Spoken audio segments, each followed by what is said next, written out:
Welcome to the Business Scholarship Podcast, interdisciplinary conversations about new works in the broad world of business research.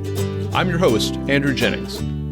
If you like what you hear today, please consider subscribing to the podcast or sharing with others who might like it too. And if you have ideas for future episodes, let me know. My email address is andrew@andrewkjennings.com, and I look forward to hearing from you.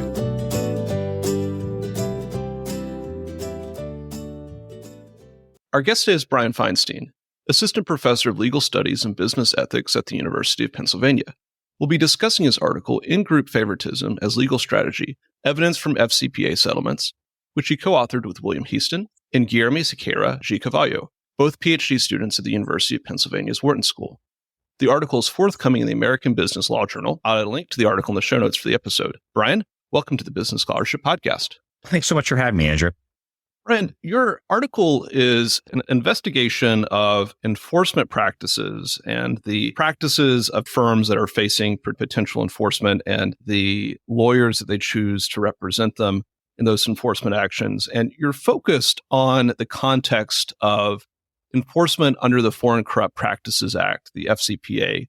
Could you introduce the FCPA to listeners? What sorts of conduct is that statute trying to prevent?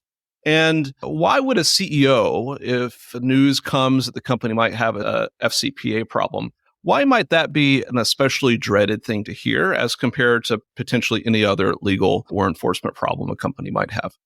Oh, sure. So Congress passed the Foreign Corrupt Practices Act in 1977 to outlaw bribery by American businesses of foreign officials. The law was later amended to include in its scope bribery by foreign companies of foreign officials as well, where there's some U.S. nexus, usually some act that occurs in the U.S. that's in furtherance of the foreign bribe. It was an unusual law at the time of its passage. Of course, it had long been illegal under U.S. law to bribe a U.S. official, but to extend that prohibition to foreign officials was pretty close to novel in the 1970s. Only Sweden had a similar law in the books. But the world in the ensuing decades has caught up, and today the U.S. is no longer an outlier. It's not a laggard either, but there are some countries that go even further. There's dozens of countries overall, including all OECD members, that criminalize transnational bribery. And then there are also international conventions against bribery. Basically, the FCPA has two major provisions. There's an anti-bribery provision. It's illegal to offer, to pay, or to promise to pay money or anything else of value to a foreign official for purposes of obtaining or retaining business.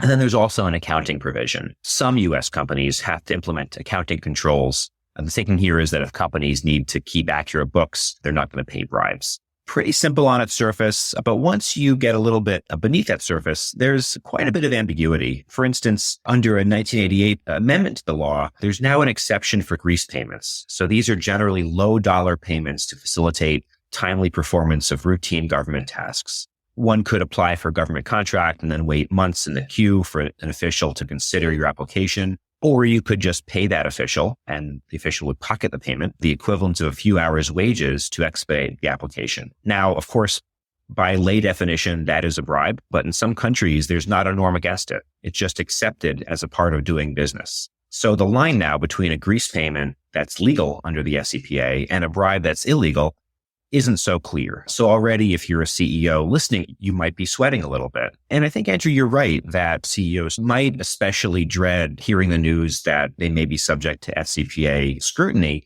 really over and beyond scrutiny under other corporate criminal or white collar laws. And to begin with, that's because even hearing that your company might have an FCPA problem means that the company already does have an FCPA problem in a sense. If the CEO thinks that the Department of Justice might break charges, it's best for the CEO to open an internal investigation now when it's in the might stage and report the findings to the government. That way, prosecutors would credit the company's cooperation and not view the CEO, who, if the CEO has already started to dread this, you can assume has some knowledge of potential foreign corrupt practices. If the investigation is opened up, the DOJ wouldn't view the CEO presumably as complicit. These internal investigations are costly. It's about $1.8 million per month in attorney and consultant fees on average for an average investigation length of over 3 years. And then, of course, if the internal investigation uncovers FCPA violations, the potential penalties are pretty steep. There's been, maybe thinking about it towards the high end, for instance, in 2020, Goldman Sachs agreed to pay $2.7 billion in criminal and civil penalties to settle an FCPA matter. It also had to disgorge $600 million in revenue. And then, of course, it didn't get its bribes paid back. And that's $1.6 billion in bribes that it paid. And I could tell a similar story with other blue chip companies, Airbus, Siemens, and many others. So I think the hypothetical CEO that you mentioned should know that even these large, respected blue chip companies engage in corrupt practices and end up paying dearly for it. There's been a massive increase in enforcement actions this century, over the past 20 years, that is. The three largest FCPA settlements all occurred in the last 4 years. And these are all, like the Goldman Sachs settlement, multi-billion-dollar settlements. Even the average settlement last year was for $120 million. There's also, although rare, the prospect of imprisonment for individual offenders, even for CEOs. The CEO of Kellogg, Brown and Root, which at the time was a subsidiary of Halliburton, was sentenced to 30 months imprisonment for FCPA violations. And for the individuals that receive a prison sentence, the average sentence length is a little over 2.5 years. I think there's many reasons for CEOs to worry if their companies may have engaged in foreign corrupt practices. I like the phrase that you use, that if a CEO thinks that he or she has an FCPA problem, there is an FCPA problem, because that does immediately lead the need to start an internal investigation, which, as you note, is incredibly costly. And presumably the folks, the law firm that's doing the investigation, might also have a role or part in negotiating some resolution with the government and presenting some of the findings of the investigation to the government. Of course, there are a lot of great law firms out there that are all happy to charge high fees for this service. And your article really investigates who firms are hiring for this defense work. Could you talk a little bit about the research questions that you and your co-authors had going into this paper? And would you situate that set of questions into the existing literature and some issues that might be implicated around corporate enforcement and how that is practiced both on the defense and the government side? The paper grew out of a conjecture that my co-authors and I had, that due to the nature of FCPA enforcement, and you just, I think, zeroed in on this need for internal investigations first and foremost. So due to this need for internal investigations and other characteristics of FCPA enforcement, relationships between defense counsel and prosecutors could matter a great deal. As you just mentioned, most of these matters involve an internal investigation where the company pays a law firm, and as you alluded to, pays a lot of money to a law firm to conduct an exhaustive probe into its practices. That law firm then presents the results of that investigation to the Department of Justice, sometimes to the SEC as well. And then defense counsel and prosecutors negotiate a settlement. Typically, that would be a non-prosecution or a deferred prosecution agreement to resolve the matter. The settlements involve a monetary payment and promises to implement new compliance measures in the future. The bottom line here is that the vast majority of these matters conclude with a settlement. Even compared to other white-collar and corporate criminal matters, a large portion of FCPA matters settle. And my co-authors and I observed that these resolutions are really grounded so strongly in trust between prosecutors and defense counsel. The FCPA bar, both prosecutors and defense counsel, is a relatively small club, centered to an unusual degree in Washington. That has the potential to foster personal relationships among repeat players to a degree that may be unusual in other white-collar matters. And prosecutors really do rely on defense counsel's claims. Do they believe the findings in defense counsel's internal investigation? Prosecutors can't directly observe that. They can't get under the hood and look at the data and sources that defense counsel used to compile that investigative report. To some extent, they have to take it on faith. And of course, it's just prosecutors and defense counsel in the room. There's really trivial judicial involvement. And that means there's no judicial check on this behavior. So based on those characteristics of FCPA matters, we thought there's at least the potential for personal assessments to matter a great deal. Basically for prosecutors to ask, does defense counsel seem trustworthy? And research in social psychology has taught us that can be a dangerous question. There are studies that show that people are more likely to have a positive view of those that share their race, their religion, or their gender. In the criminal law context, Professor Stephanie Holmes-Didwania has a really large-end study showing that when defendants and prosecutors share the same gender, defendants receive an 8% shorter sentence than otherwise similar defendants who were up against a prosecutor of a different gender. 8%, that's a pretty substantial difference. And then there's a growing body of research showing that people demonstrate in-group bias for those that share their partisan attachment. People who identify as Democrats or Republicans tend to view their co-partisans positively and members of the other party negatively. That's true in a host of experimental and observational settings, whether the person is evaluating job applicants or playing a trust-based game like a prisoner's dilemma or thinking about potential romantic partners. Social scientists call this in-group favoritism affective polarization. So take these two elements together, the importance of trust and positive affect in FCPA settlement negotiations and the social psychological findings that people tend to trust on their co-partisans more than others. We wondered whether FCPA defendants could exploit affective polarization. So basically our hypothesis here is that the political views of FCPA attorneys whom corporate defendants hire are going to be positively correlated with prosecutors and other DOJ leaders' views. With those conjectures and questions in mind, could you talk about the data and the methods that you used? What were some of the key findings from the data, and what are some limitations on those findings that you might caution us about? We examined all FCPA enforcement actions against corporate defendants from 2001 to mid-2019. So it's 138 actions in all, which we obtained from this terrific publicly available data set called a Corporate Prosecution Registry. It's assembled by Brandon Garrett and John Ashley. And then for each of these 138 actions, we identified the first listed defense attorney on the settlement document. We then identified the highest ranking prosecutor and, if applicable, the U.S. attorney that was listed on these documents as well. And so once we had the identities of these folks, of these prosecutors and defense attorneys, we needed an estimate for their political ideologies. We used a donation-based score that was compiled by political scientist Adam Bonica. Bonica used Federal Election Commission data recording 15 million political donors over a 36-year span. Then he records those donors on a liberal to conservative scale. If you gave $200 to Joe Biden and $200 to Bernie Sanders, his measure would place you midway between Biden and Bernie on this. Using this method, we obtained ideological scores for the senior prosecutor for 127 of these 138 actions, and for the first listed defense attorney for 119 of these actions. So it turns out FCPA lawyers tend to be political donors, so we were able to obtain these scores for both groups.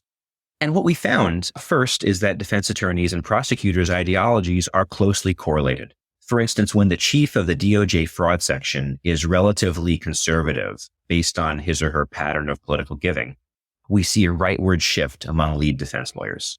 And when the fraud section chief is relatively liberal, we see a corresponding leftward shift. And then second, defense attorney ideologies vary based on presidential administration. So during the Obama years, the ideological distribution of defense attorneys is markedly liberal. So if you picture a histogram, a bell curve of the ideologies of folks that corporate defendants choose as their first listed defense attorney, it skews left during the Obama administration. In fact, the median defense attorney during the Obama years is about one standard deviation left of the median donor in Bonica's database. And then during the George W. Bush and Trump administrations, the median defense attorney shifts well to the right. A little hard to describe on a podcast. I do hope you take a look at the paper, but it really is a very striking difference in these two distributions. And its difference in means, the difference in variances are both statistically significant at the conventionally accepted levels. You don't really need to get into fancy stats. You can look at the two distributions and just notice they are very different. So those are the two basic findings. And Andrew, you also asked about limitations on those findings. I think there are several. So for one, and maybe this is obvious, but the results suggest only that corporate defendants perceive that they'll benefit from hiring aligned counsel. We can't analyze, and we don't analyze, the outcomes of those FCPA matters compared to some counterfactual world where the defendant hires a non-aligned lawyer. So we can't test whether these defendants' choices actually pay off. Now, we think there's reason to think the decisions pay off. Corporate defendants presumably are legally sophisticated. The largest are multi-billion-dollar international corporations with large in-house legal teams and deep relationships with multiple white-collar law firms. So the fact that they're engaged in this behavior is telling. It suggests that they perceive a benefit. But still, I want to caution that we can't prove there actually is a benefit to hiring aligned counsel. All we can show is that defense attorneys engage in this activity. We can't show whether it pays off. And second, we can't disentangle whether political orientation or some other characteristic that's closely connected to political orientation is really what's driving the train here. So political orientation is closely tied to your demographic profile, where you live, what kind of music you listen to, what kinds of humor you find funny. Really, a variety of factors is intertwined with political identity. So we can't say whether defendants are selecting counsel based on politics or on some sociocultural feature that's correlated with politics. You consider a few causal pathways for why clients, why defendants in FCPA matters might want to hire counsel who are aligned on ideological grounds with prosecutors. Could you walk us through those potential causal pathways with kind of the proviso, as you mentioned, that they are only potential and we can't really see if there's been some effect from these decisions, and the counterfactual of non-ideologically aligned counsel were hired by defendants? We focus on two potential causal pathways. The first is, put plainly, that politics is driving these results. We have this literature that I gestured to earlier in social psychology, really in a host of settings, showing that Democrats really do favor other Democrats and Republicans favor other Republicans when you set everything else equal in these experimental settings. So given that literature, it's easy to see how the same could be true here concerning legal settlement negotiations. How the very fact that there's a Democrat sitting across the table from another Democrat is going to be advantageous to the company. The second potential causal pathway that we mentioned is the one that I alluded to a moment ago, the possibility that some other set of sociocultural features is driving the results. Basically, defendants are selecting counsel that are going to vibe with prosecutors. And vibe is a word that I've heard a lot this summer, not really in youth culture, but even that term has entered my consciousness. And that's what this could be, just vibes in a sense. So political alignment here is epiphenomenal. Prosecutors might mesh with the defense counsel because they just seem similar in some atmospheric way. The fact, as I alluded to earlier, that Democrats and Republicans are likely to live in different communities, pursue different hobbies, attend different houses of worship, and associate with just different cultural signifiers like clothing brands or cars. All of that is closely meshed together. And disentangling that tightly coiled set of traits from political views can be an impossible task. So essentially, the second pathway is there's just some atmospheric connection that's correlated with politics that defense counsel and prosecutors have. And when corporate defendants select defense counsel, they want to put it simply, select counsel that are going to vibe with the prosecutor. Now, I think regardless of which of these causal pathways you think it is that's driving the results, we think the results are noteworthy either way, because none of these factors, whether it's politics or some sociocultural factor, none of this is legally relevant. So if any of these factors bear on attorney selection, we think it raises questions concerning potential bias in an anti-corruption statute.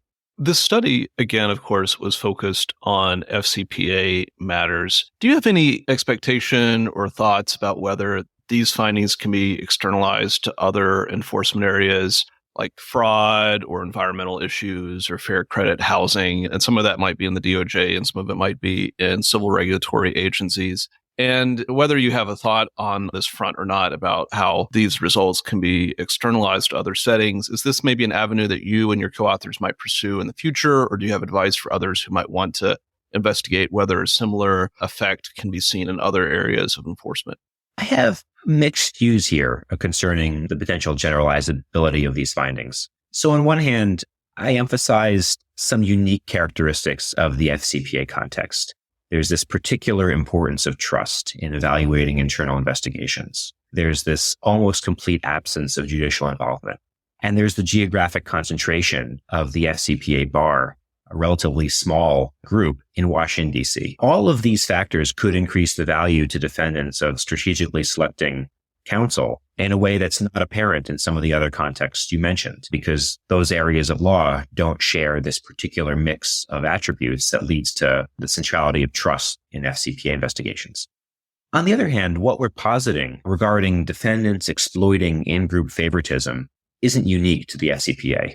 Social psychology shows that effective polarization is just a basic human bias. That we're talking about a set of cognitive biases that are deep-rooted, and there's no reason to think it wouldn't be exploitable in other contexts, even if it's not exploitable to the same extent. One might say in choosing the FCPA for our study, we picked an easy case, you could say, to put it bluntly. This is low-hanging fruit. If we're going to see a strategic selection of counsel based on affective polarization, the context we're most likely to see it, I would argue, would be the FCPA.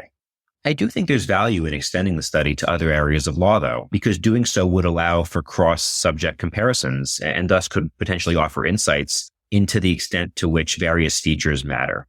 So I mentioned 3 features of the FCPA: the importance of trust in evaluating internal investigations, the lack of judicial involvement, and the concentration of the bar in Washington, D.C. If one were to extend our study to other enforcement areas where, say, 2 of these 3 features are present and the third is absent, that could offer insights into what particular feature matters for driving these results, and that could potentially lead to policy solutions. If we find that other areas of law that are also, there's a lot of trust and there's not much judicial involvement, but the matters are spread across the country and not concentrated in DC, if we find that affective polarization has a lot lower effect in those areas, the policy solutions could involve moving FCPA prosecutions to other jurisdictions, say, or greater involvement of the U.S. Attorney's Office and less involvement by main justice. I think my advice, this is a long-winded way of saying my advice for somebody looking to extend this study or conduct a similar study would be to look for a policy area where some of the characteristics of FCPA investigations are met, but others are not. And that variance would allow us to really tease out what are the particular features of a criminal matter that can lead to affective polarization to be important. So it sounds like the jury's still out on the potential to generalize or the extent to which these results can be generalized to other areas. In light of your findings, and you talk about some policy solutions, but what policy implications would you see for either corporate enforcement generally or FCPA enforcement specifically in terms of if this sort of hiring is happening? Is this something that we should be concerned about as a public? Is this something that enforcement agencies should be concerned about? What are the policy implications that you see here? I think it's something we should be concerned about. There's a potential integrity risk here if these sorts of matters are being resolved in a way that's not based on the law and the facts, but is based on some extent to personal relationships. And there's, of course, an irony if this is happening in a statute that's targeting corruption. In terms of what to do regarding policy implications, it's challenging. So we contend that we've identified a cognitive bias at work. It's deep-rooted and perhaps universal. How do you correct for that? It's challenging. I think many of the policy prescriptions that we discuss are, quite frankly, baby steps, but I think that they are important. So I'll mention just a few. So one possibility is to encourage the Department of Justice to subject more FCPA matters to judicial scrutiny. Get these matters in front of judges. Now, judges, of course, aren't immune from in-group favoritism, of course, but they at least do have a professional identity and a role morality that encourages keeping these biases in check. We also think that greater transparency would help. For one, the Department of Justice should provide the public with more information about negotiated resolutions of FCPA matters. For instance, what factors did prosecutors consider particularly important in arriving at the settlement price? That sort of detailed information could provide greater predictability to future FCPA defendants, who wouldn't have to wonder whether they need to hire the right lawyer, a lawyer that's aligned with prosecutors, in order to receive a certain result. The DOJ has, to their credit, already started going down this path in the last couple of years, providing greater guidance to companies about FCPA matters, but there's more they could do. We also think that Congress should increase its oversight over the DOJ's FCPA activity. Now, prior attempts to do so have typically died in committee, but in 2021, Congress enacted this really interesting statutory provision requiring the DOJ to provide yearly reports on settlements concerning violations of the Bank Secrecy Act, so a different statute. Congress could enact a similar requirement regarding FCPA actions. I think doing so would lower the costs of congressional monitoring of the DOJ's exercises of prosecutorial discretion, and thus it could help promote greater accountability in settlement negotiations. What key takeaways would you like listeners to have from this interview and from the paper?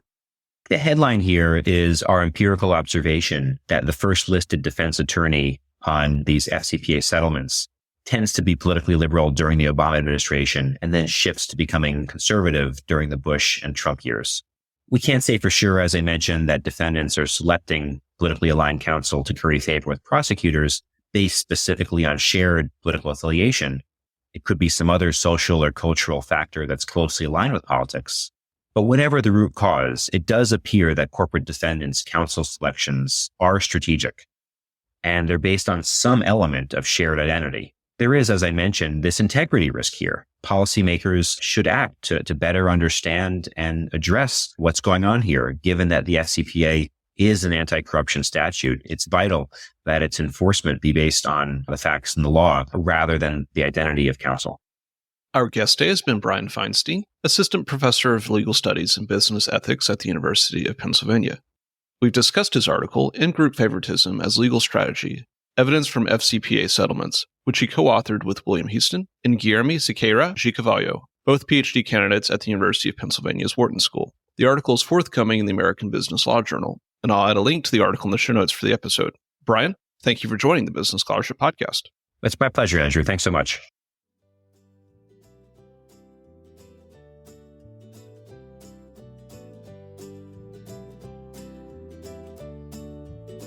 Thank you for listening to another episode of the Business Scholarship Podcast. If you like what you heard, please consider subscribing to the podcast or leaving a rating on your favorite podcast app, or let other people know about it too. If you have suggestions for future episodes, please let me know. My email address is andrew@andrewkjennings.com, and I look forward to hearing from you. Until the next time, I'm your host, Andrew Jennings.